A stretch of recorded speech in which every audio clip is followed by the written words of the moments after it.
છાણીમાં Naira petrol pump પાસે બે bike વચ્ચે ગોઝારો અકસ્માત, એક વૃદ્ધનું ઘટના સ્થળે જ કમકમાટીભર્યું મૃત્યુ। સંસ્કારી નગરી વડોદરામાં અવારનવાર સર્જાતા માર્ગ અકસ્માતોની હારમાળામાં વધુ એક લોહિયાળ અકસ્માતનો ઉમેરો થયો છે।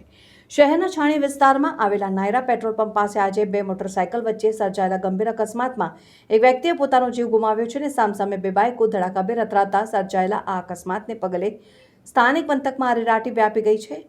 મળતી માહિતી અનુસાર છાણી રોડ પર આવેલા નાયરા પેટ્રોલ પંપ પાસે પૂર ઝડપે આવી રહેલી બે મોટરસાયકલો સામસામે એકબીજા સાથે ટકરાઈ હતી અને અકસ્માત એટલો ભયાનક હતો કે તેનો અવાજ દૂર સુધી સંભળાયો હતો અને બંને બાઇક સવારો રસ્તા ઉપર ફંગોળાયા હતા। દુર્ઘટનામાં એક બાઇક ચાલકને માથાના અને શરીરના ભાગે ગંભીર ઇજાઓ પહોંચી હતી। મગનભાઈ પટેલનું ઘટના સ્થળે મોત। અકસ્માતમાં ગંભીર રીતે ઘવાયેલા વ્યક્તિની ઓળખ મગનભાઈ પટેલ તરીકે થઈ છે અને સ્થાનિકોના જણાવ્યા અનુસાર અથડામણ બાદ મગનભાઈને એટલી ગંભીર ઇજાઓ થઈ હતી કે સારવાર મળે તે પહેલા તેમનું ઘટના સ્થળે કમકમાટીભર્યું મોત નીપજ્યું। રસ્તા ઉપર લોહીના ખાબોચિયા ભરાઈ ગયા હતા, જે જોઈને હાજર લોકોના કાળજા કંપી ઉઠ્યા હતા। બીજી બાઇક સવારને પણ સામાન્ય મધ્યમ ઇજાઓ પહોંચી હોવાનું જાણવા મળ્યું છે। ઘટનાની જાણ થતાં જ છાણી પોલીસ મથકનો કાફલો તાત્કાલિક ઘટના સ્થળે દોડી આવ્યો હતો અને પોલીસે મૃતદેહનો કબજો મેળવી તેને પોસ્ટમોર્ટમ અર્થે સયાજી હોસ્પિટલ ખાતે ખસેડવાની તજવીજ હાથ ધરી છે। અકસ્માતને કારણે રસ્તા ઉપર ટ્રાફિક જામની સ્થિતિ સર્જાઈ હતી, જેને પોલીસે હળવો કરવાનો વાહન વ્યવહાર પૂર્વવત કરાવ્યો હતો અને આ અકસ્માતને પગલે મગનભાઈના પરિવારમાં શોકનું મોજું ફરી વળ્યું છે।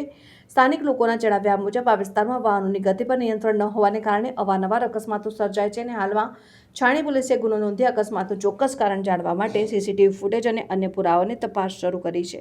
જી સર, શું માહિતી મળી હતી આપને? મને માહિતી મળી હતી કે અહીંયા નાયરા પેટ્રોલની સામે બે બાઇક વચ્ચે ભીડંત થઈ હતી।